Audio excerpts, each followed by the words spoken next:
noite, que a graça e a paz do nosso Paizinho esteja sobre todos, Mais um domingo que a gente tem o privilégio de começar a semana na presença dele, dos irmãos reunidos aqui, em uma congregação. E a gente hoje vai refletir sobre uma palavra, que é a palavra de encerramento da nossa série sobre igreja. E a gente vai falar de igreja, inspiração para a vida. E a gente está muito alegre porque a gente pôde ser ministrado ao longo desses últimos 3 domingos, contando com este, em que a gente pôde aprender como a igreja ela pode se tornar relevante na nossa vida. E a gente vem de uma cultura onde a igreja está muito associada a uma questão institucional ou a uma religião. Então a gente normalmente traz o conceito da palavra igreja a uma religião ou a uma instituição. E o que nós viemos trabalhando ao longo desses últimos domingos é a quebra desse paradigma em que igreja, na verdade, representa o Cristo em ação. Então, aquele que é o cabeça, ou seja, aquele que tem tudo aquilo que é o contexto, o conceito, a visão, a plenitude de Deus naquilo que ele viu o Pai fazer, agora ele opera nesse mundo a partir do seu corpo, da sua igreja. Então a igreja deveria ser vista como alguém que age em nome de Deus, e em todo encontro com qualquer ser humano, então as pessoas veriam Deus agindo, e não uma instituição tentando subvertê-las aquilo que são seus dogmas e as suas práticas, seja uma instituição ou seja uma religião. Nós veríamos uma igreja em ação quando, ao encontro com uma pessoa, mais perdão fosse liberado e menos culpa fosse colocada sobre os ombros das pessoas. Então a igreja em ação é aquela que de fato transporta aquilo que é o Espírito dispensado por Cristo sobre toda a humanidade e faz com que ele agora possa florescer do coração de todo mundo, de tal forma que a religião já não é mais quem nos oprime, mas agora ela nos religa. Esse era o propósito, ao verdadeiro Deus que é o nosso Pai. Amém, queridos? Então esse é o conceito de igreja. Então o nosso convite aqui para a reflexão não é refletirmos a respeito de uma instituição, não é um convite para que você confesse que faz parte de uma determinada denominação, ou para que você mude de religião. Nós não estamos aqui interessados que você mude de religião ou que você confesse que você faz parte de uma denominação, não. O nosso objetivo com toda essa série é que desperte em cada um de nós aquilo que é o dom, o talento, a vocação, o potencial de Deus guardado em cada um, e que nós sejamos esse corpo de Cristo que age nesse mundo. Que ao tocarmos alguém, as pessoas percebam que há um ser celestial nessa terra tocando elas. Ao falarmos com alguém, ao declararmos uma palavra, ao encontro com qualquer pessoa, que esse encontro produza uma experiência sobrenatural na vida dessas pessoas. Isso é ser igreja. Igrejas são aqueles que transportam para essa terra as virtudes do nosso Pai. São os receptáculos, são os vasos que transportam esse tesouro maravilhoso, que é o Espírito Santo de Deus. Essa forma de pensar, de reconectar as pessoas, de dispensar perdão, de trazer as pessoas à comunhão, de ceder um lugar à mesa, de ser favorável, de abrir mão dos seus direitos e trabalhar em cima da equidade, de saber quem é e não estar aí cheio de neuroses e de carências, tentando buscar uma resposta a partir do consumo do outro em seu favor. A igreja é o corpo vivo de Cristo, e não a instituição e uma religião. E hoje nós vamos falar dessa igreja, que é uma igreja inspiradora, ou uma igreja que é inspiração para a vida. E eu queria te convidar a abrir a sua Bíblia lá em Gênesis. Gênesis no capítulo 1.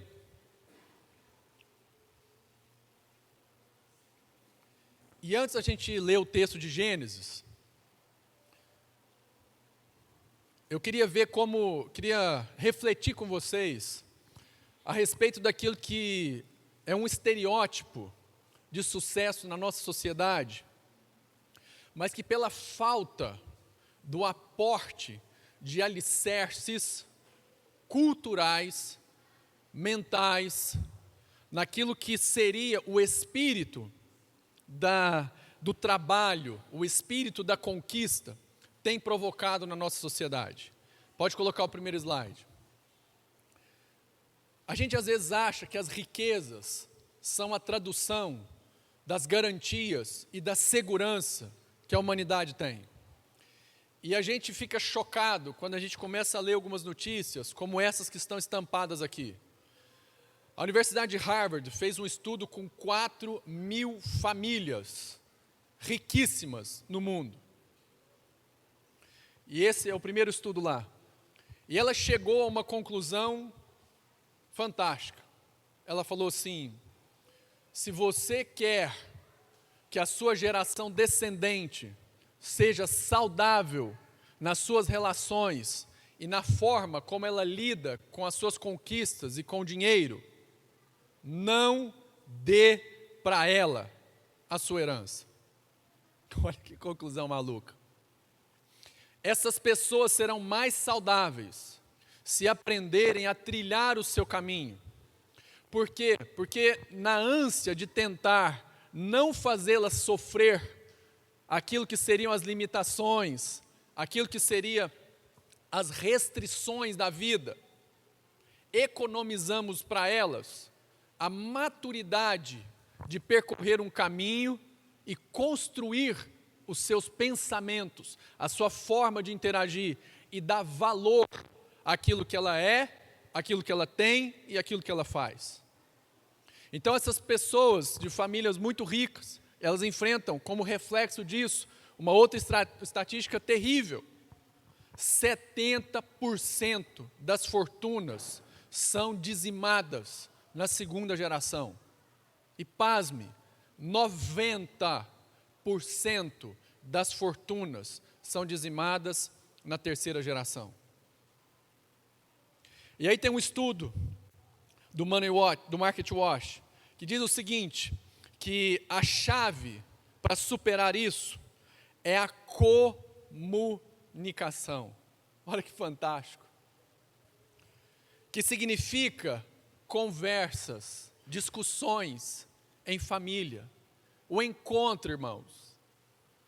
Sabe por que há essa queima daquilo que foi um patrimônio, daquilo que foi uma construção, riquezas acumuladas pelo avô, e que isso às vezes não é tido como algo importante, ou isso não é bem cuidado pela pessoa, ou pelos filhos que estão na segunda geração, ou quem sabe pelos netos?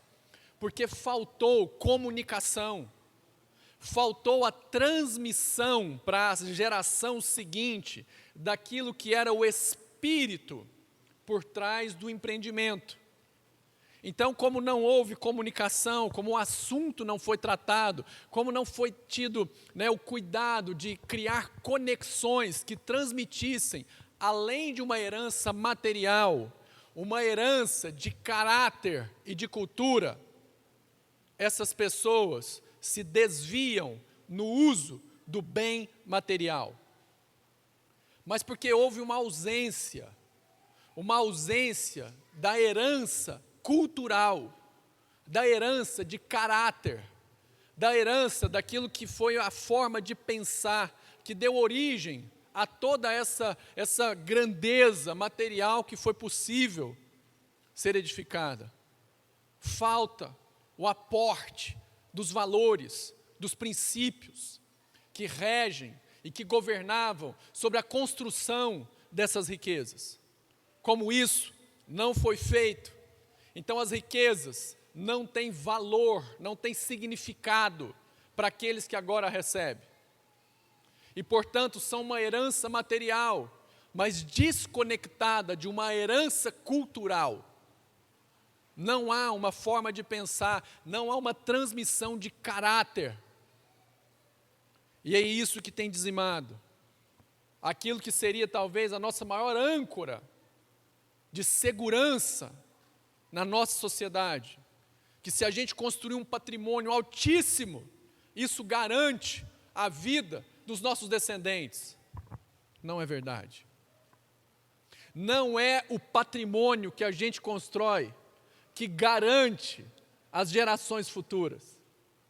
O que garante as gerações futuras é a gente se assentar com as pessoas que fazem parte da nossa família. Queridos, isso está num estudo, num artigo publicado. falta comunicação, falta interação, faltam reuniões familiares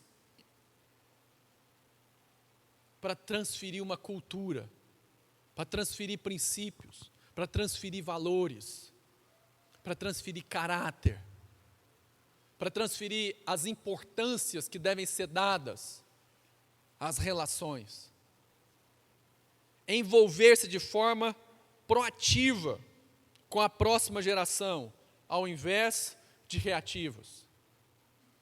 A primeira geração normalmente se envolve com a segunda e com a terceira quando dá problema. Quando começa a arrumar confusão demais, aí se envolve, porque tem que abafar os prejuízos. Tem que cuidar da imagem. Então eu me apresento de forma reativa, mas não estou presente de forma ativa. Não cuido da agenda para que eu faça uma reunião, para que eu esteja presente. Então, queridos, é importante a gente refletir sobre isso, porque talvez o símbolo de maior segurança que a sociedade hoje se alicerça, que são as riquezas, que são as construções de patrimônios grandíssimos, com a desculpa de que isso é para favorecer, para cuidar, para abençoar as gerações futuras, não permanecem. Não permanecem de pé. Aquela foto é de um conglomerado gigantesco no Canadá, de 1997, 22 anos atrás. 22 anos atrás. Essa é a metade da idade de muita gente aqui nesse salão. Não durou. Começou enquanto você já estava maduro e já acabou. Sabe por quê, irmãos? Falta caráter, falta comunicação de virtude. E é isso que nós queremos refletir aqui, porque a igreja foi chamada por Deus para ser esse elemento de inspiração. O que é uma inspiração, querido? Então, você pode inspirar o ar. Faz o exercício aí comigo, inspira o ar. O que aconteceu com seus pulmões? Eles foram cheios. Então, a inspiração, ela acontece para que nós possamos ser cheios de uma cultura, de valores e de alicerces que possam agora calcar a nossa forma de pensar e a nossa cultura de relacionamento e de interação com as pessoas. Então a igreja, assim como qualquer ser humano, deve ser alguém inspirador para o outro, alguém que aporta não apenas bens materiais, mas que aporta caráter, virtude e valor. Alguém que pelo seu testemunho é inspirador, é o corpo de Cristo, o próprio Deus encarnado em ação. É isso que dá para as gerações seguintes, aquilo que são os alicerces na sua cultura, para cuidar, seja tendo bens em grandíssima escala ou em pequena escala. Porque saberão lidar, seja com muito ou seja com o pouco. Paulo fala sobre isso. Os meus alicerces mentais, culturais, estão tão bem formados que eu sei transitar na riqueza alta ou na pobreza. Isso não me corrompe. Isso não vai tirar de mim a perspectiva de um propósito que Deus tem para a minha vida. Amém, queridos? Então a igreja é chamada para ser inspiradora. Os pais são chamados para serem inspiração para os seus filhos. Quantas vezes a gente, em nome do patrimônio, em nome do conforto, nós temos deixado de ter a comunicação, deixar de participar das reuniões familiares, deixar de nos envolver de forma proativa com os nossos filhos,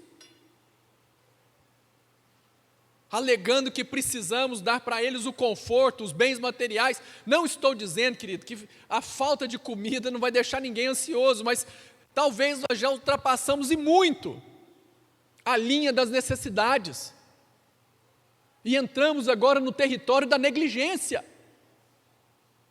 O conforto já tem sido demais. Talvez esse não seja a sua realidade, talvez você esteja enfrentando nesse momento um problema de falta. Nós vamos orar, porque a gente crê que na igreja Deus pode levantar aquilo que é o suprimento para os seus filhos. Amém, irmãos? Mas o nosso objetivo aqui hoje é quebrar esse sofisma da falta de aporte, de valor, de cultura, de alicerces que a gente tem deixado de fazer nas nossas relações com os amigos. Quantas vezes a gente é negligente com os amigos? A gente quer um entretenimento, mas não queremos um caminho de maturidade. Antes de vir para cá, estava conversando com a minha esposa, e ela falando assim: amor, eu vou ter que conversar com a fulana. Eu falei: por quê, amor? Porque ela está aquém daquilo que é o potencial dela em Deus. O que ela está testemunhando hoje é menor do que aquilo que ela realmente é. Eu falei assim: que bênção, amor, é isso mesmo. Mas, amor, isso vai dar trabalho, isso pode desgastar a relação, ela pode não receber isso muito bem, isso pode gerar atrito, isso pode gerar conflito. Aí eu falei assim: amor, mas se você está fazendo isso porque você a ama e é para o bem dela, comece a conversa desse jeito. Porque a luta que você está lá não é porque talvez você está litigando por algo que é seu, mas é porque é algo que é dela. Então, lutando por ela, você vai ter um desgaste com ela. Amém, irmãos? Falta amigos que sejam assim, que não sejam amigos apenas por entretenimento, apenas passar uma carninha. É bom demais assar uma carninha. Só, queridos, nós temos que ter ambiente para aportar cultura de valores, nós vamos conversar sobre isso, nós vamos fazer as perguntas que às vezes são difíceis para os nossos amigos. Sempre que eu encontro um casal de amigos, eu pergunto para a esposa: e aí, ele está te tratando bem? Eu espero a resposta. Não é aquele tipo assim, boa noite, só aquela educação, handshake, né? Só para seja bem-vindo. Não. E aí, ele está te tratando bem? Porque se não tiver, eu marco uma conversa. Por quê? Porque aquela que está ali é minha irmã. Sabia disso? Aquela que está ali é minha irmã. E eu quero saber se ele está tratando bem a minha irmã. Porque ela é minha irmã em Cristo. E aí depois que ela responde, eu pergunto para o cara também se ela está tratando ele bem. Claro, é meu irmão. Amém? Cadê os irmãos aí? Cadê meus irmãos? Aí, ó, meus irmãos também, né? Também pergunto para eles, para saber se ela está tratando eles bem. Se aprendeu a fritar o ovinho como a mamãe dele fritava. Brincadeira, um monte de gente riu aqui agora. Amém, queridos? Então, a direção de Deus é essa aqui, pode pôr o slide 2.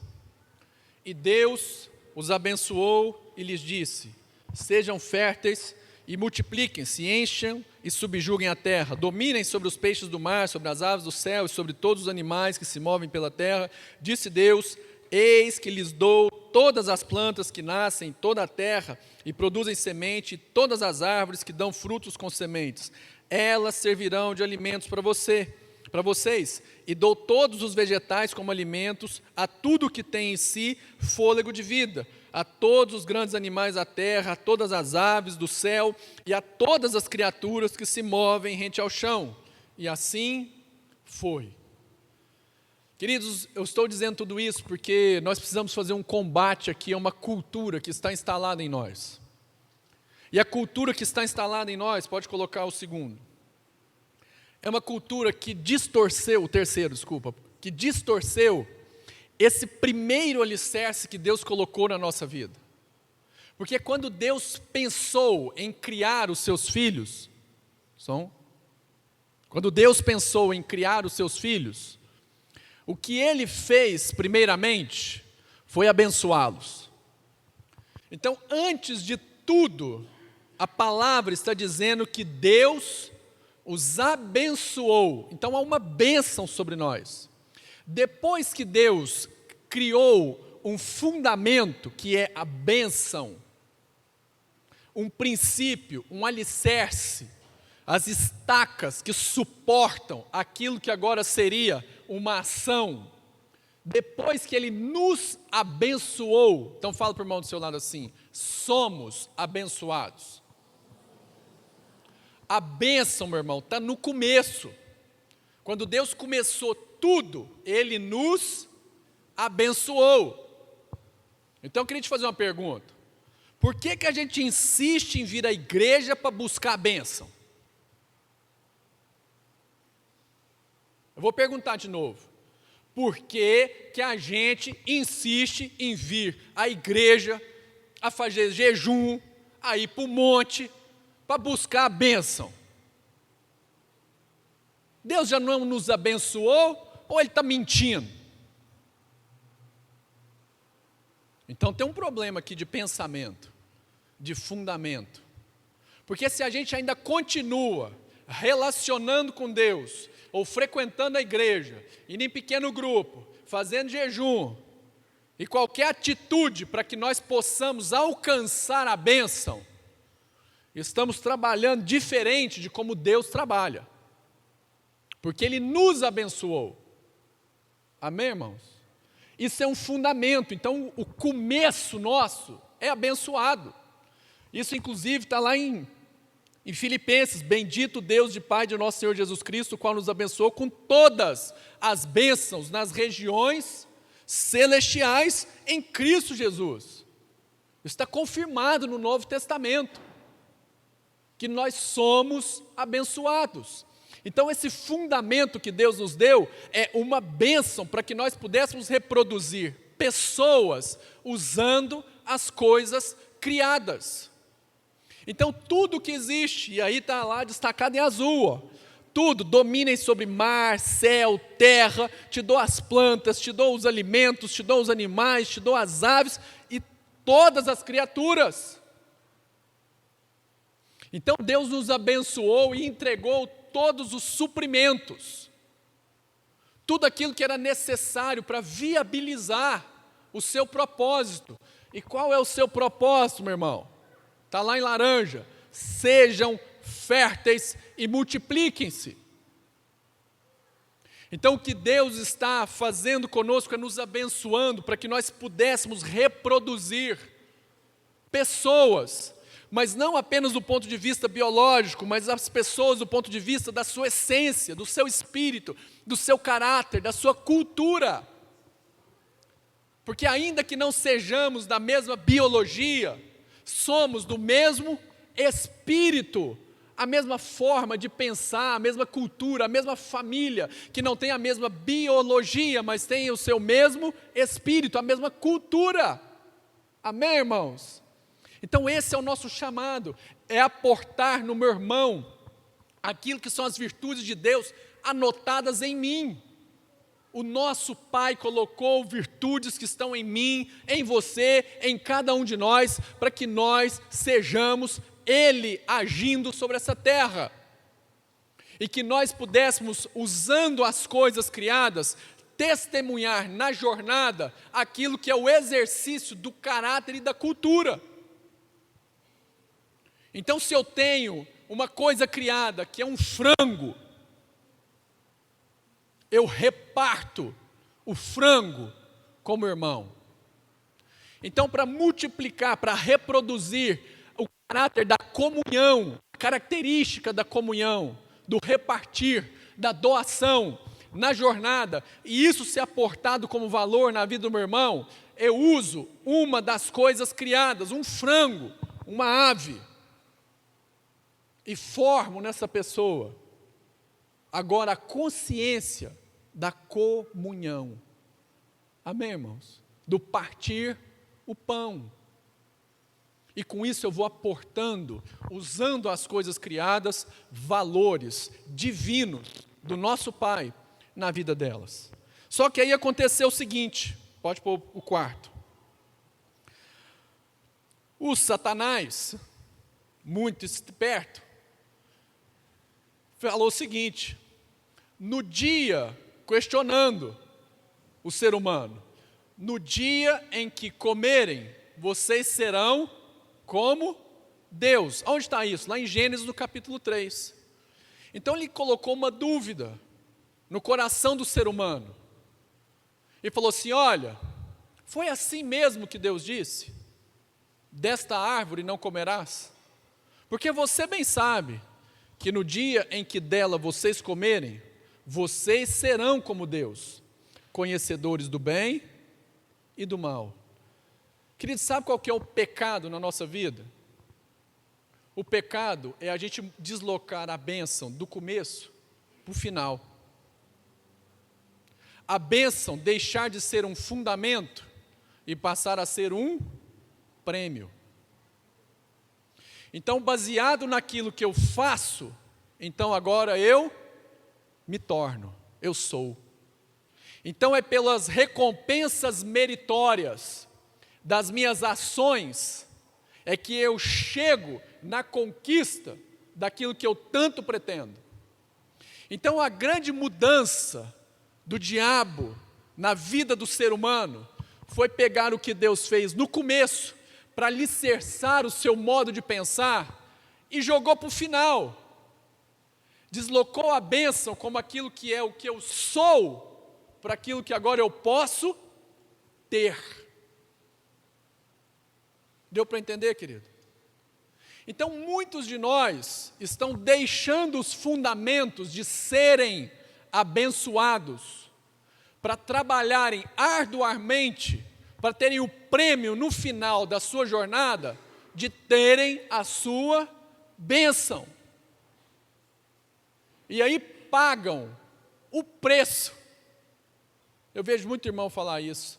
Eu estou pagando o preço para comprar a bênção, irmão. Será? Então ele joga isso lá para o fim.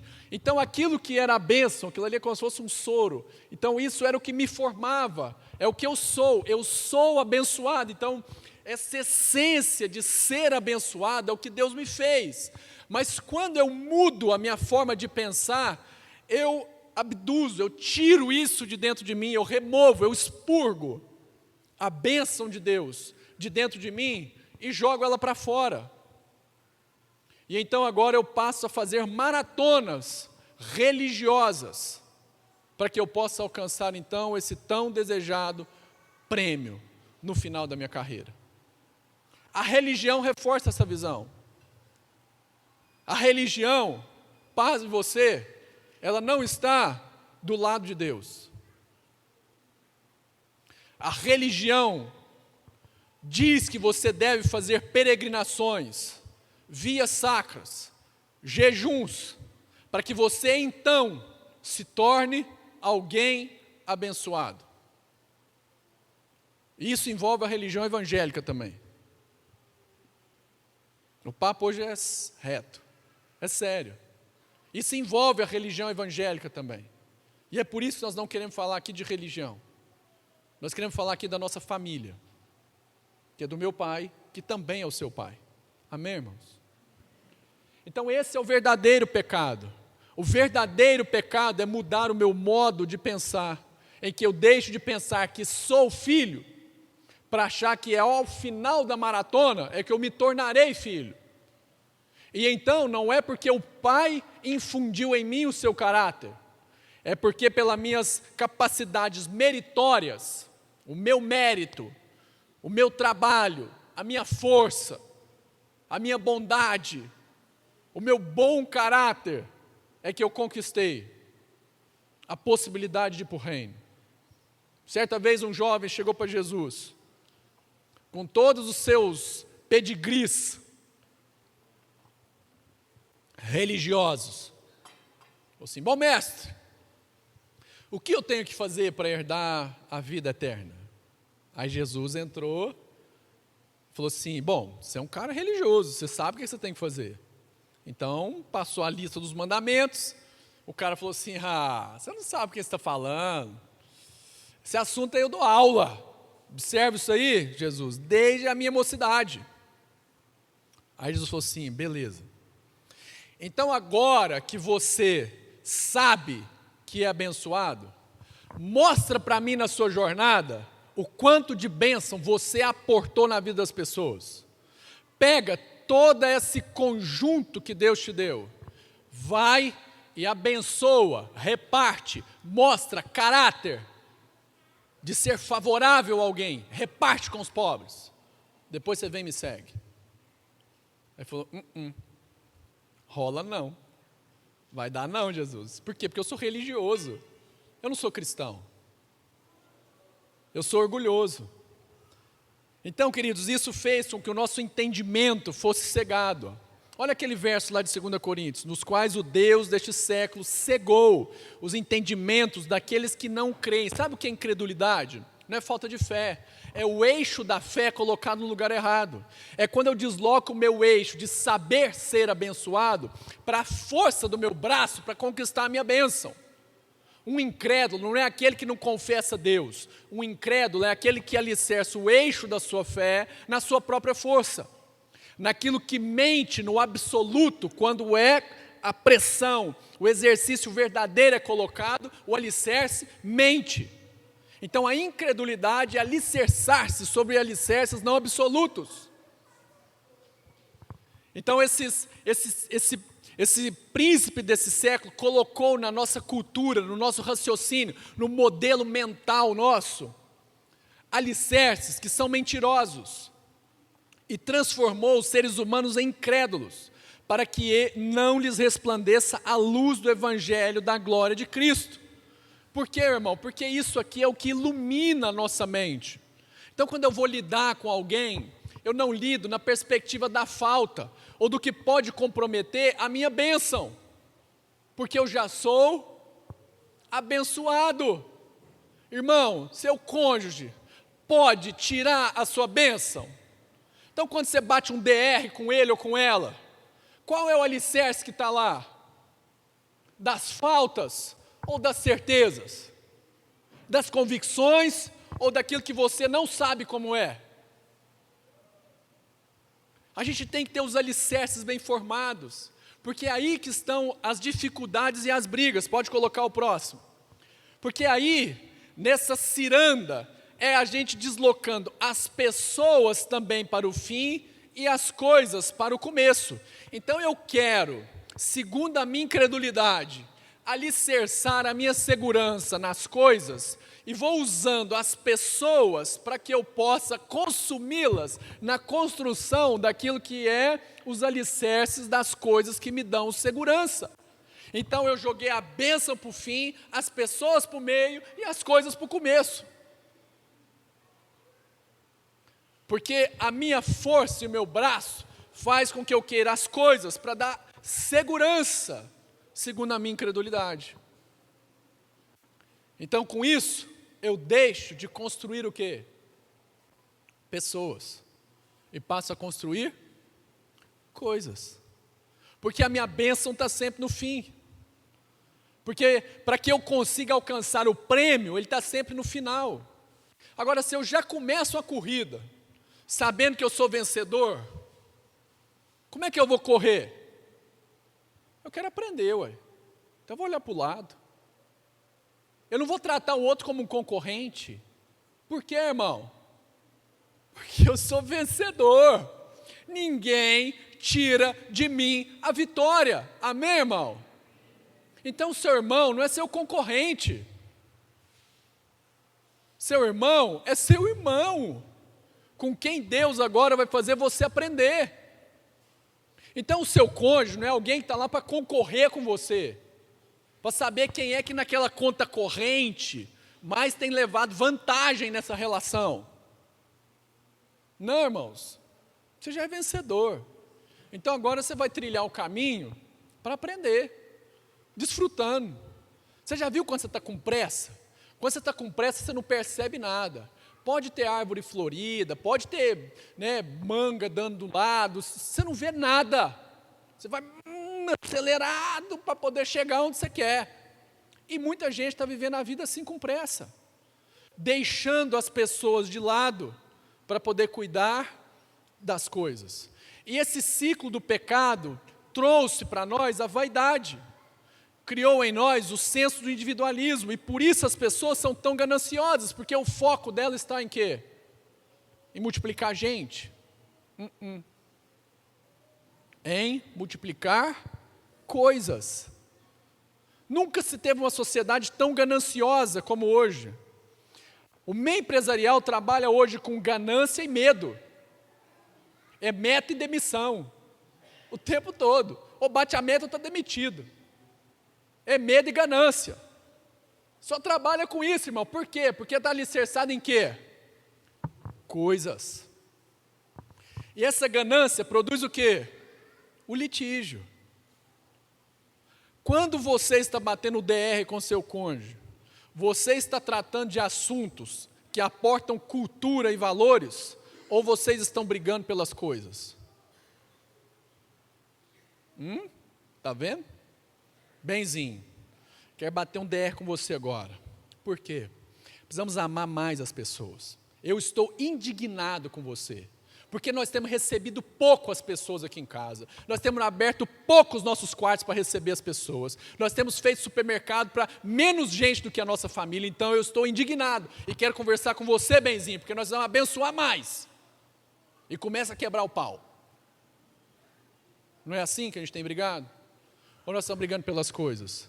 Porque deixou a escova fora do lugar, porque deixou o carro não sei na onde, porque esqueceu não sei o quê. E aí brigando pelo quê? Coisas. As pessoas, no fim, achando que aquilo é o que vai tirar a minha bênção e a minha paz. Então, esse ciclo tem feito com que a gente entre no litígio e, no final, no egoísmo. Então, falta, meus queridos, a gente aportar alicerces que são segundo aquilo que a gente crê. Quando você conversa com seu cônjuge, com seus filhos, você trata com eles a respeito do que você sabe, da bênção de Deus sobre eles, ou você traz a dúvida? Ó menino, você estuda aí, viu? Se não, você vai ser abençoado não. Você dá um jeito de se esforçar, porque senão você não vai ter bênção para você não. Ó menino, você vai na igreja, senão você não vai ser abençoado não. Você frequenta um pequeno grupo, você vai na roda de oração. Não, irmãos, eles são abençoados, e é por isso que fazem tudo isso. Então os nossos filhos, nossos cônjuges, nossos amigos vêm para a igreja, não é para buscar a bênção, é porque são abençoados, e estão aqui para entender agora como é que desenvolvem o fato de já serem abençoados, e não para buscar a sua bênção. Então saia daqui construindo os alicerces do seu modelo mental, dos seus raciocínios, da sua forma de pensar a relação com Deus e com as pessoas, sabendo que Deus te abençoou. Quando Ele pensou em você, Ele falou assim, abençoado, nasce. Amém, irmãos? Não gostaram disso? Posso conversar com Deus, para Ele remover a bênção. Eu vou repetir. Deus pensou assim, abençoado, nasce. Amém, irmãos? Amém. Aí, ó. Porque você sabe que é alguém abençoado. Abençoado para quê? Para construir coisas? Não. Isso é tão sério, eu vou acabar com essa reflexão. Isso é tão sério que filho hoje, presta atenção, filho hoje é medido pela despesa que ele dá. E não pela missão de aporte, de valor que o pai tem para com esse mundo. Então, como eu penso coisas, eu então suprimo, reproduzir gente, porque eu não tenho coisas. Então as famílias estão ficando cada vez menores, embora com a renda cada vez mais alta, porque nós pensamos coisas e não pessoas. Deixa eu falar o seguinte, eu tenho 4 filhos. 4. Dá trabalho? Gasta.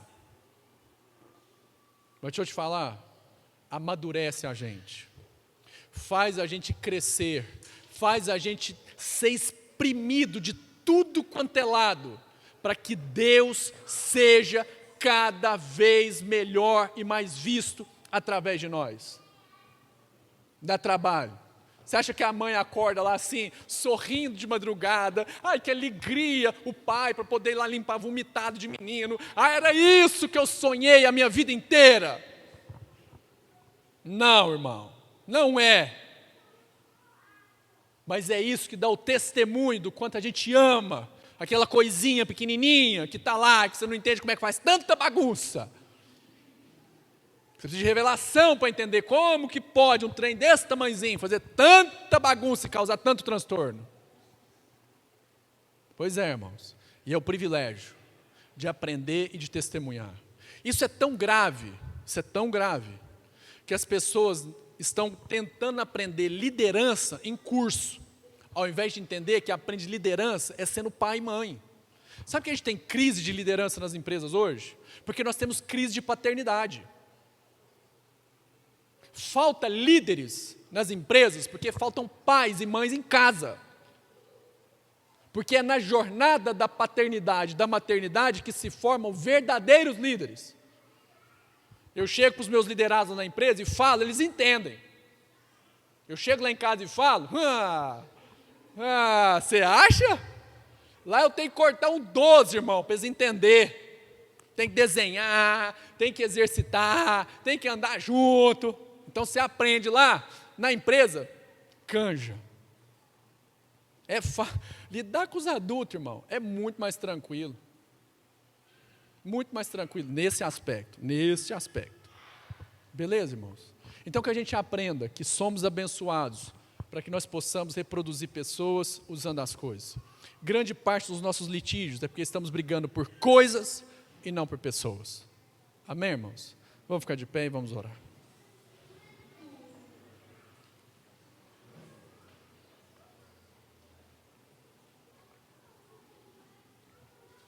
Se você quiser pegar esse material, basta você sacar seu smartphone, coloca na câmera. Se você tiver no Android 8.1 ou no iOS 9 acima, já vai pular um link aí na sua janelinha, quer ver? Ó? Faz assim, ó, olha lá, ó, já pulou. Não sei se vocês estão enxergando aí, claro que não, né? Pula um link, você clica no link, ele já vai para o site, você preenche 3 informações, clica em enviar, e depois naquele linkzinho lá que vai aparecer, você clica e esse material todinho já vai estar disponível. Se não pular o link, você abre o browser e digita lá go.gl/22EC N maiúsculo, é importante, H. E aí já vai cair também nesta página, você preenche com as 3 informações, clica em enviar e depois você pega o link. Tá bom? Segura aí na mão do seu irmão e fala assim, abençoado. Abençoada, mas fala assim com um pouquinho mais de convicção de quem se sabe abençoar. Então, se eu sou abençoado, abençoada, abençoado, amém? Abençoado. Paizinho, obrigado, porque o Senhor nos abençoou e nos comissionou a esse mundo. Então, Paizinho, nós sabemos disso, e o alicerce da nossa fé, da nossa esperança, do nosso propósito, é que o Senhor é quem vai conduzir a nossa vida. Paizinho, obrigado. Obrigado porque o Senhor tem guiado os nossos pensamentos até aqui. E vai nos fazer, meu Pai, expandir as fronteiras da nossa forma de pensar. Que sejamos o corpo de Cristo, inspirando as pessoas, aportando nelas cultura, valores que expressem o reino do Senhor. Paizinho, obrigado pela sua salvação na nossa vida. Que nós possamos ser essas pessoas que cuidam de gente e não apenas de coisas.